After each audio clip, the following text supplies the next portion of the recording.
Tucker Carlson. The Biden administration arrested Donald Trump this afternoon. They had him arraigned and fingerprinted in a Miami courthouse like the accused felon he now technically is. These were the first steps in a process that is designed to put Donald Trump behind bars for the rest of his life. Cable news carried every moment of it live. It's unprecedented, they told us, with what looked like shock. But they weren't shocked. They knew this was coming. Everyone who's paid attention knew it was. What just happened was always going to happen. It's been inevitable since February 16th, 2016. That's the day Donald Trump made a blood enemy of the largest and most powerful organization in human history, which would be the federal government. Despite what you may remember, it wasn't anything that Trump had said about immigration or trade with China or rapists from Mexico. Those are the stories that dominated the headlines that year. Trump's a racist, they screamed. Stop him! But inside Washington, that was just noise. None of it really rated. Identity politics doesn't mean much to permanent Washington. What matters, then and now, is foreign policy. The invasions and occupations and proxy wars. The decisions that determine which global populations will thrive and which will die. The policies that come with trillion-dollar price tags. The ones that, over time, have made the counties around D.C. the richest suburbs in the world. In Washington, that's what actually matters. And it's obvious when you look carefully. When there's a debate about anything else, for example, the debt ceiling, both sides take their assigned positions and they start yelling. But when Congress decides to start a war, no matter how foolish or counterproductive or obviously disconnected from America's core interests that war may be, when that happens, the leaders of both parties automatically jump behind it like circus clowns.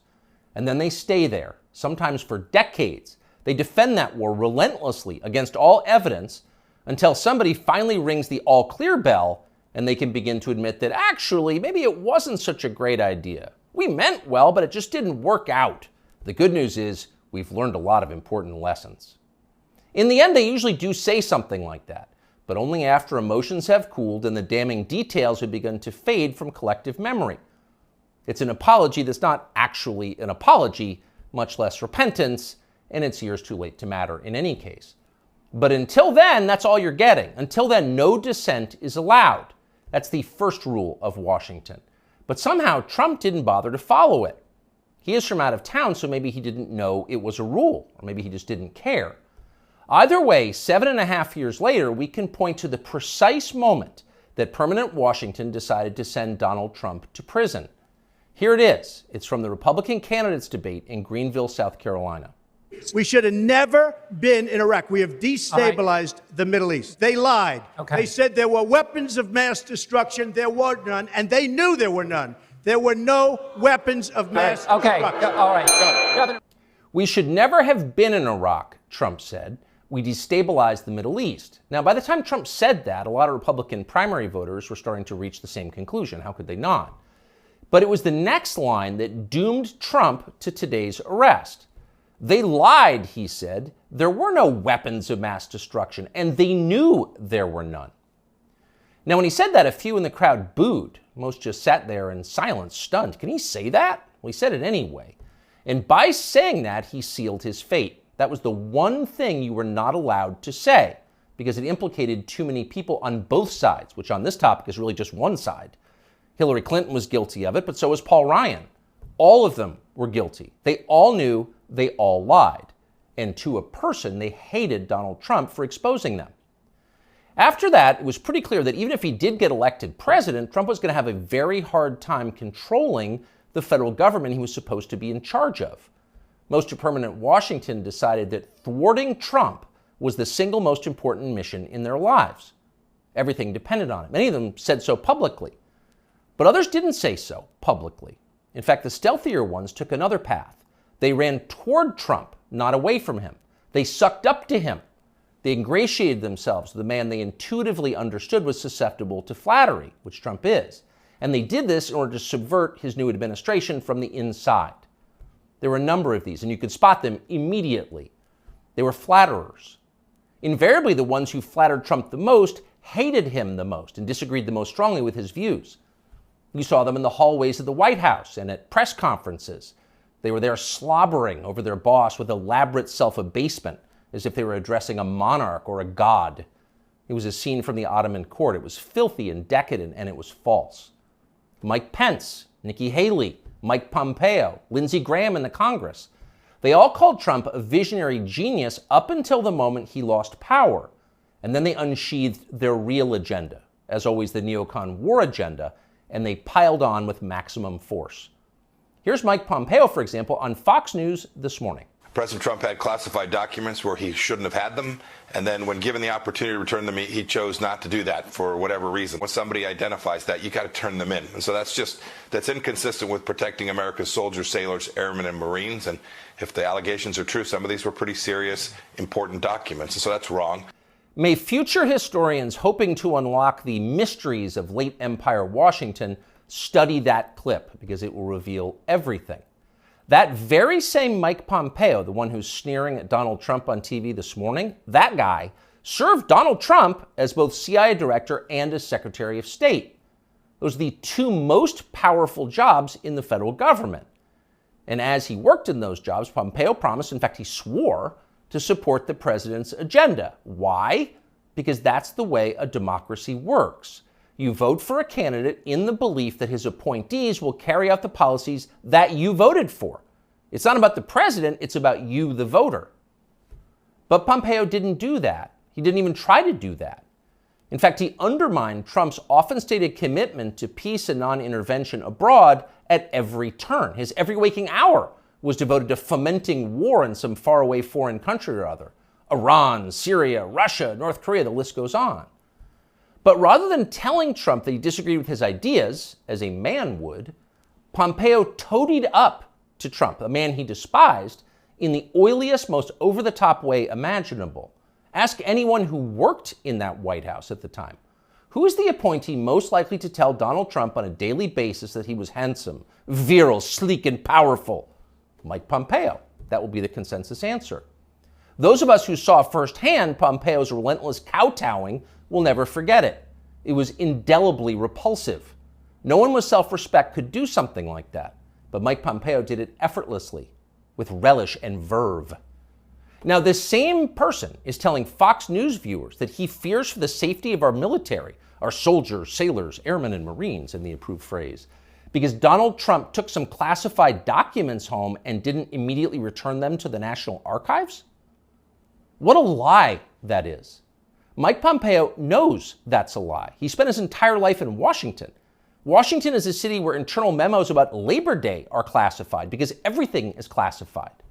Your government has classified more than 1 billion federal documents, most of them boring and pointless and a danger to no one, and locked them away in secret where you can't see them because you may be an American citizen, but not really, and therefore you don't have the necessary clearances to know what's going on. And by the way, none of this is done in order to make America safer, any more than COVID restrictions were designed to keep you healthy.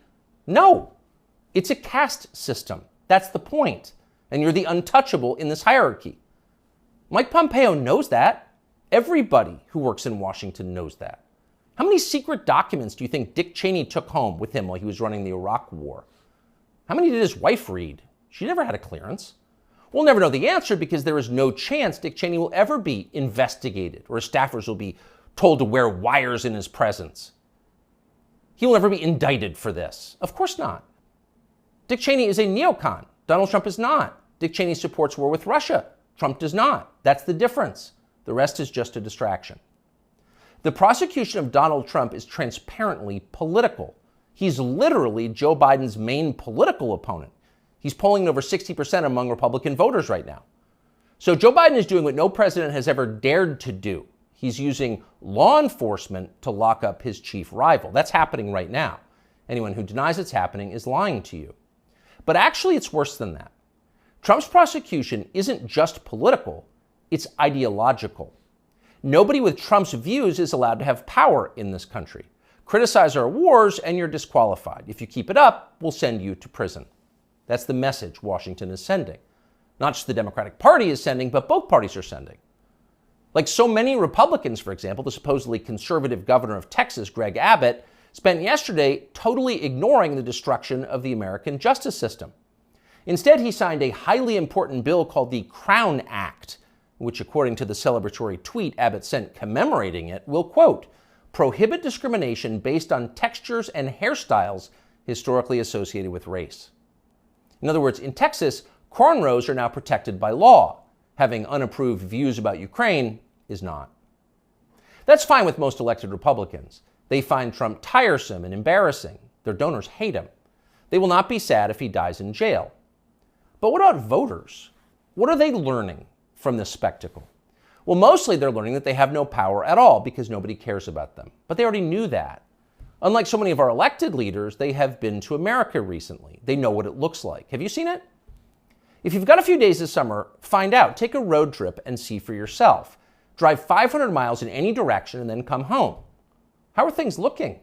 Well, they should look great. The federal government spent $6.5 trillion last year. That's more than any government has ever spent, ever. So at the very least, you would expect pristine public roads. Oh no, that's not what you see when you drive around this country. There are potholes and Jersey barriers everywhere. Looks like Tegucigalpa before the Chinese decided to rebuild the infrastructure of Honduras. We don't have China buying our roads. So they're falling apart. You'd think the people you would pass on your road trip would look happy and prosperous. Again, this is a very rich country. But a lot of them don't. Quite a few appear to be strung out on drugs. You see them shuffling by shuttered storefronts in small towns. And you wonder, as you see all of this, where did all the money go? It's certainly not here. Well, it's in Washington. It's in Fairfax and Loudoun counties, and in leafy, perfectly manicured Northwest D.C. And of course, a huge chunk of it went to Ukraine, to Zelensky and his friends. Not because you voted for that. You didn't vote to give it to them. You never would. But because Joe Biden and his many allies, from Chuck Schumer to Mitch McConnell to Paul Ryan, and every single news anchor on all of television, all of them believe that Ukraine, its borders, its future, its infrastructure are all more important than the town that you live in. They sincerely think that, and it's obvious. Everyone in power thinks that, except for Donald Trump. Whatever else you say about him, Trump is the one guy with an actual shot at becoming president who dissents from Washington's long-standing pointless war agenda. And for that one fact, they're trying to take Trump out before you can vote for him. And that should upset you more than anything that's happened in American politics in your lifetime.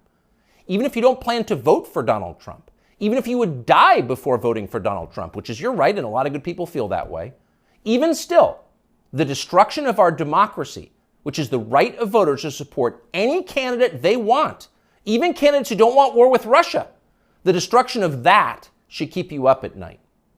Yes, Donald Trump is a flawed man, but his sins are minor compared to those of his persecutors. In this life, we don't get to choose our martyrs. We can only choose our principles, and America's are at stake. You